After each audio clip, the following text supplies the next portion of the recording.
for Faith Book, the Book of Faith, the Word of God, the Bible. Magandang gabi po sa ating mga kapatirang nakikinig ng FBK mula sa Hillcrest Family Life Baptist Church sa Sikatuna Village, Quezon City at sa iba't ibang panig na naaabot ng tinig na ito. Isa pong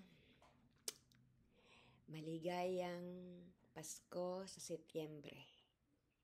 Si Pastor Riwel po ay sumilip na para kumanta ng isang Marichan na pamaskong handog o pagbati. Kaya maligayang Pasko sa Setyembre. Magpo-focus tayo ngayong gabi sa huling gabi ng Genesis 14. Genesis 14. Sa mga talatang 17 hanggang 24. Genesis 14:17 to 24. Isesentro natin sa dalawang tauhan ng istorya, si Abraham at si Melchizedek. Tunghayan natin ang kanilang mga pagkatao at ang aral na mapupulot natin para maisabuhay. Pinamagatan ko ang katalakayan ngayong gabi na sakripisyong may kagalakan. Verse 17. Siya ay sinalubong ng hari ng Sodoma pagkatapos na siya'y bumalik mula sa pagkatalo ni Kedorlaomer at sa mga haring kasama niya sa libis ng Shave, na siyang libis ng hari. 18. At si Melchizedek, hari ng Salem, na pari ng kataas-taasang Diyos, ay naglabas ng tinapay at alak. Sinalubong ni Bera, dito sa mga nabinasa natin, sinalubong ni Bera, hari ng Sodoma, at ni Melchizedek, hari ng Salem, si Abram, sa libis ng Shave. Nang bumalik siya mula sa matagumpay at pagpanalo sa digmaan. Sinaklolohan kasi ni Abram ang pamangkin niyang si Lot na noon ay nakatira na doon sa bahagi niyo ng Sodom at Gomorrah. Alam natin kung gaano kasama ang lugar na yon ng mga panahong yun, at ang nangyari kay Lot, ginawa siyang hostage sa giyera ng magkakalabang kaharian. Verse 19. Siya'y kanyang binasbasan na sinabi, pagpalain si Abram ng kataas-taasang Diyos na lumikha ng langit at ng lupa. Verse 20. At purihin ang kataas-taasang Diyos na nagbigay ng iyong mga kaaway sa iyong kamay. At binigyan siya ni Abram ng 10 bahagi ng lahat. Pinagpala ni Melchizedek, hari ng Salem, si Abram. At naghandog si Abram sa kanya ng 10 ng lahat ng bilang pagpupugay at pagpaparangal sa Diyos. Verse 21. Sinabi ng hari ng Sodoma kay Abram, ibigay mo sa akin ang mga tao at kunin mo ang mga ari-arian para sa iyong sarili. Sinabi ni Abram sa hari ng Sodoma, ako'y sumumpa sa Panginoong Diyos sa kataas-taasan na lumikha ng langit at ng lupa. Verse 23. Na hindi ako kukuha kahit isang sinulid o isang panali ng sandalyas o ng anumang para sa iyo. Baka iyong sabihin, pinayaman ko si Abram. Verse 24. Wala akong kukunin maliban sa kinain ng mga kabataang lalaki at ang bahagi ng mga lalaking sumama sa akin. Sina Aner, Eskol at Mamre. Ibigay mo sa kanila ang kanilang bahagi.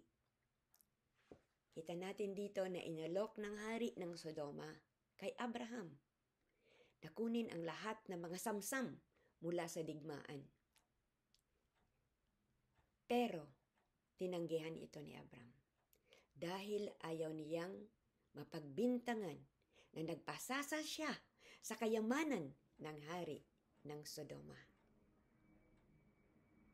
Pansinin natin dito ang karakter ni Abram. Kung sa legal na paraan, pinanalo niya yung digmaan. May karapatan siyang iuwi ang mga samsam. Pero hindi nakafocus ang pananaw ni Abram sa mga bagay na material. Alam ko, maraming pumapasok ngayon sa isip ninyo.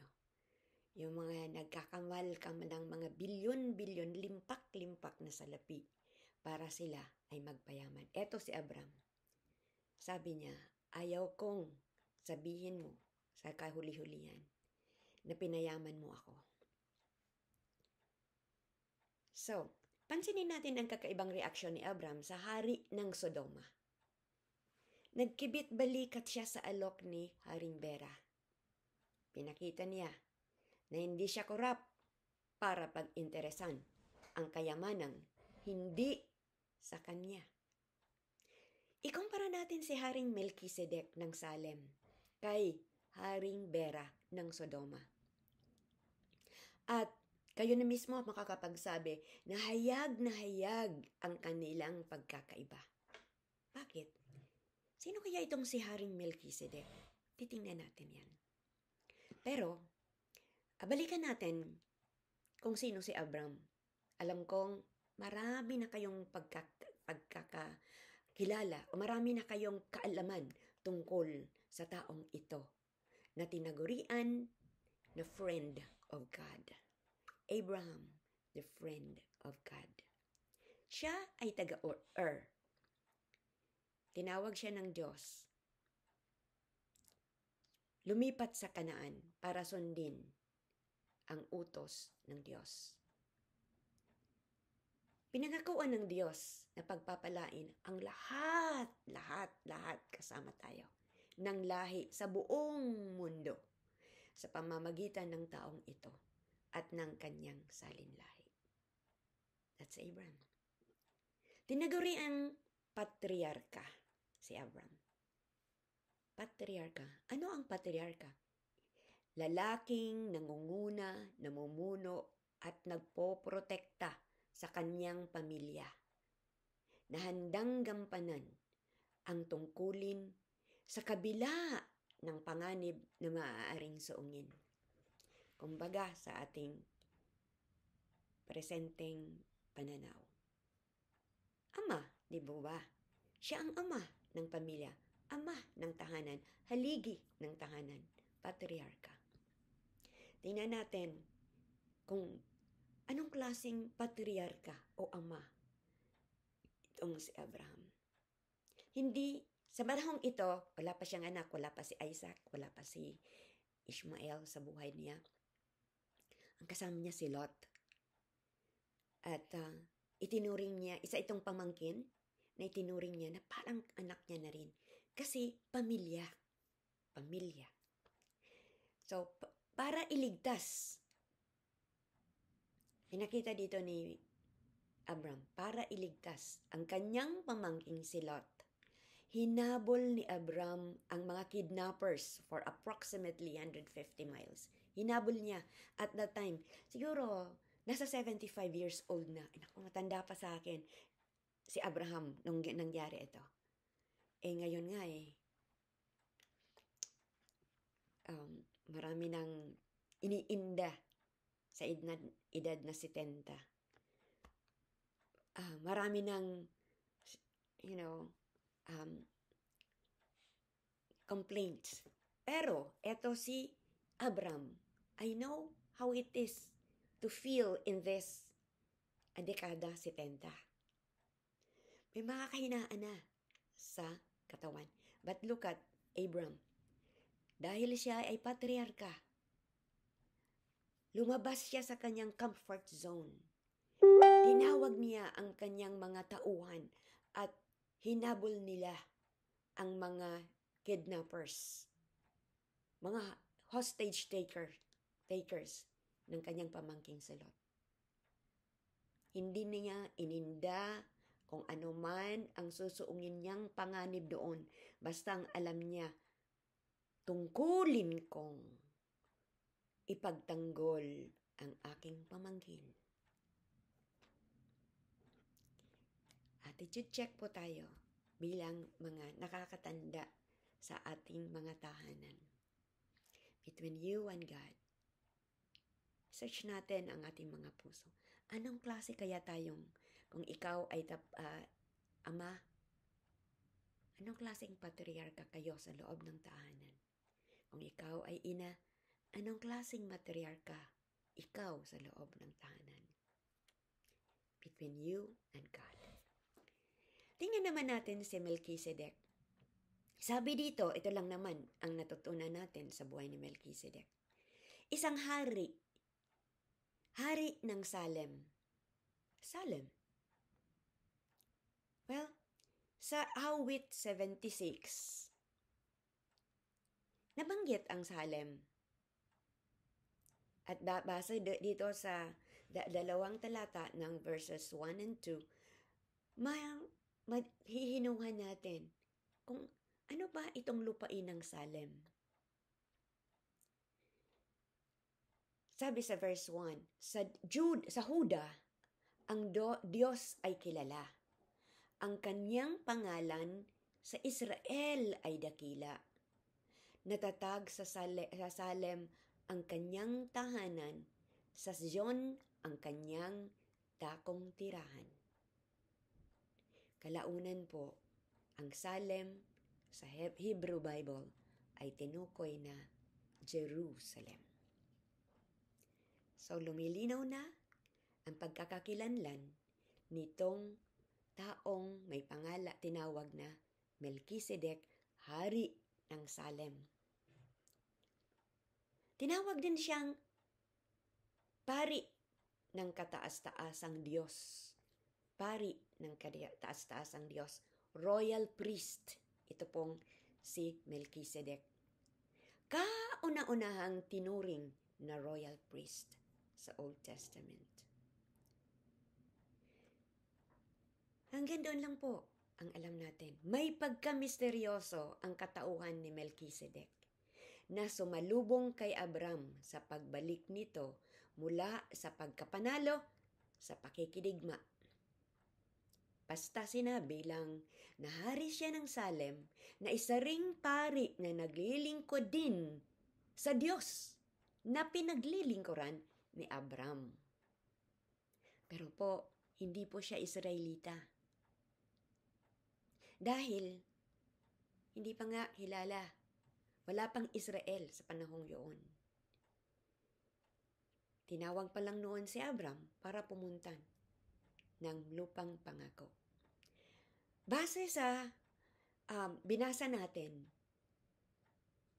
kananito itong si Melchizedek, Canaanite. At bilang Canaanite, kilala niya si Yahweh. Hindi rin natin alam ang kanyang angkan, pinagmulan. Walang sinabi kung sinong kanyang tatay, walang sinabi. Hindi siya sa angkan ni Seth, wala siya doon. Wala rin sa angkan ni Noe, o kaya ni Shem, wala siya doon. Hindi alam ang kanyang angkang pinagmulan. Pero, kilala na totoo siyang pari ng Diyos ng Israel. Bago pa man nagkaroon ng Israel. At bago pa man nakilala si Yahweh sa ganyang pangalan. Sabi po yan sa Exodus 3:12-15. Doon pa lang kasi nagpakilala. Exodus, we're talking here, we're in Genesis 14. Sa Exodus 3, doon po nagpakilala. I am who I am. Ito po yung kwento na sinugo si Moses ng Diyos na bumalik sa Ehipto para iligtas ang mga tao, mga Israelita. At doon, nagpahayag ang Diyos. Pag tinanong ka kung sino ang Diyos, sabihin mo, I am who I am. Ako ay ako. So, makikita po natin na parang may kahawig si Melchizedek. Hindi ba niya kahawig si Jesus? We can say that Melchizedek is the typology of Jesus. Pareho silang tinaguriang royal priest. Pareho silang hindi binatayan ang kanilang pagiging royal priest sa kanilang pinagmulang angkan. Pag tinignan natin, trinace ang genealogy ni Jesus, but it is doon sa kingship. Di po ba? Pero, siya, si Jesus, ay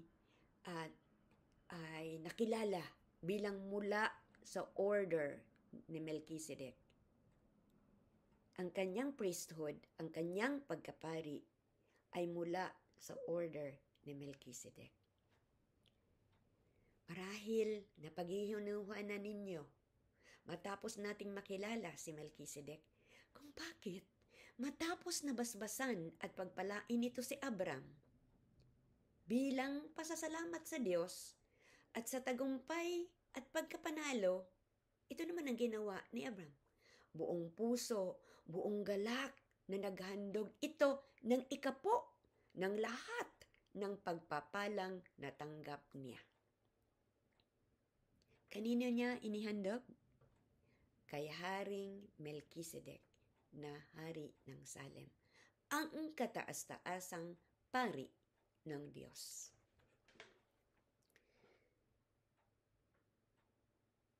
Ang halimbawa ni Abraham ay nagtuturo sa mga modernong kalalakihan.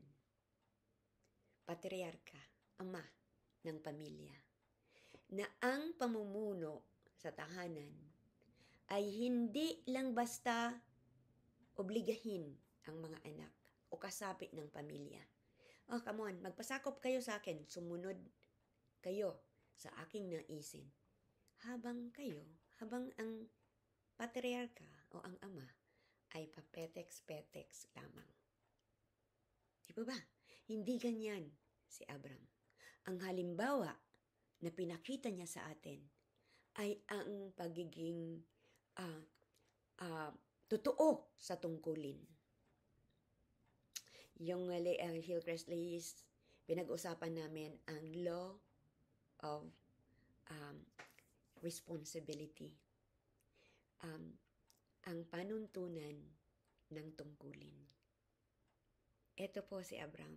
Kitang-kita. Alam niya, siya ang patriarka. Alam niya ang tungkulin ng pagiging patriarka. So, kumusta po ang ating mga tahanan sa ilalim po ng iyong pagiging patriarka? Ang pangunguna bilang patriarka gaya ni Abraham ay pagpoprotekta at pagkakaloob ng kanilang ikaaayos ng buhay sa kabila ng panganib na maaaring suungin. Ikakaayos ng buhay ng mga taong nasa loob ng tahanan. May isang pamilya po na nakabili ng brand new, mamahaling SUV. Nasisiguro ko na hindi po kontratista sa DPWH ang patriarka nila. Sorry po, pero nanonood ako ng social media kasi. Gusto ng tatay, okay, sa kwentong ito, gusto ng tatay na turuan ang anak niya tungkol sa pera. Sabi ng anak habang pasakay sa kaniyang brand new luxury SUV. Dad, mukhang gumaganda na ang buhay natin, di ba? Sagot ng tatay. Hindi anak. Ako oo. Gumaganda na ang buhay ko. Pero ikaw, broke ka pa rin. Why? Bakit kaya nasabi yun? Kasi yung tatay nag-provide para sa ikaayos ng kanyang pamilya, ginawa niya ang kanyang tungkulin. At ang lahat, mga bata, ang mga anak sa loob ng pamilya, ang kanyang asawa, ay magtatamasa ng provision niya. Pero, ang blines naman talaga doon, si tatay. Kasi siya ang nag-provide, siya ang ginamit ng Diyos as provider for the family. Sabi niya, hindi anak, ako gumaganda ang buhay ko. Hindi ba niya pa, indirectly sinasabi niya, pagdating ng oras anak, tungkulin mo din na mag-provide sa iyong magiging pamilya. But as for now, ikaw ay na under my roof. Ang mga pagpapala ko will trickle down to you. Gayon din ang Diyos. Ang pinagmumulan ng lahat ng mabubuting bagay na tinatamasa natin ay ang ating Diyos amang nasa langit. Well, kagaya yata ng tatay na yon, baka pwede nating sabihin, ako yung kumita ng pera. Hindi tayo ang kumita o nagtamo nito. Hindi tayo ang nagmamay-ari nito. Ginamit ka ng Diyos. Ginamit tayo ng Diyos. Sa bawat gawa natin ng ating tungkulin, hinahawi ng Diyos ang lahat ng sagabal sa mga pagpapala, sa mga blessing, hinahawin yan ng Diyos. Isipin man natin na tayo ang nagpuyat, tayo ang nagkumayod, tayo ang nagpagod. Yes, pero kahit magpagod ka ng magpagod, kung naroon lahat ang sagabal at hindi yan iniiwas sa iyo ng Diyos, may magagawa ba tayo? Di po ba? So, hindi tayo ang kumita o nagtamo nito. Hindi tayo ang nagmamay-ari nito. Ini-enjoy lang natin ang mga pagpapalang iyan dahil sa biyaya at kabutihan ng Diyos na hindi natin deserve. Pero, ginawa niya tayong deserving. Kaya, ano ang tamang tugon sa kabutihan at katapatan ng Diyos? Ang tamang tugon lamang ay ang malalim na pagpapasalamat sa Diyos. God is just expecting from us our gratitude. God is just expecting from us, ibalik nyo naman sa akin ang papuri. Ibalik nyo naman sa akin ang honor. Ibalik nyo naman sa akin ang pananambahan. Ibalik nyo naman sa akin kung ano ang karapat-dapat na karangalan. That's what the Lord is just expecting from us. Ipinahayag ni Abram ang kanyang pasasalamat sa Diyos sa pamamagitan ng paghandog ng 10 ng pagpapalang natanggap niya mula sa kakayanang kaloob ng Diyos sa kanya. Kung tunay ngang nagpapasalamat tayo at tunay na umiibig sa Panginoon, makikita ito sa paraan ng paggamit natin ng kapirahang ipinagkakatiwala niya sa atin. Ang paraan ng paggastos ng pananalapi ay totoong pinakamabisang tagapagpahiwatig kung ano ang kondisyon ng ating puso before our holy God na itinuturing nating sinasamba at itinuturing natin na ang ating mga sarili ay Kanya, na ang ating buhay ay Kanya, na tayo ay Kanyang mga anak, na tayo ay Kanyang mga tupa, na tayo ay tagasunod ni Kristo. Panginoon, sobra ang pasasalamat namin sa katapatan mo. sagaputihan sa amin. Tulungan mo kami na maging matapat din naman sa inyo. Sa pamamagitan ng pagsusulit namin sa inyo ng aming mga handog na may kaakibat na sakripisyo, kagaya ng sakripisyo ni Kristo sa krus. May kaakibat na kagalakan sa puso at pagpapakumbaba sa pangalan ni Jesus. Amen.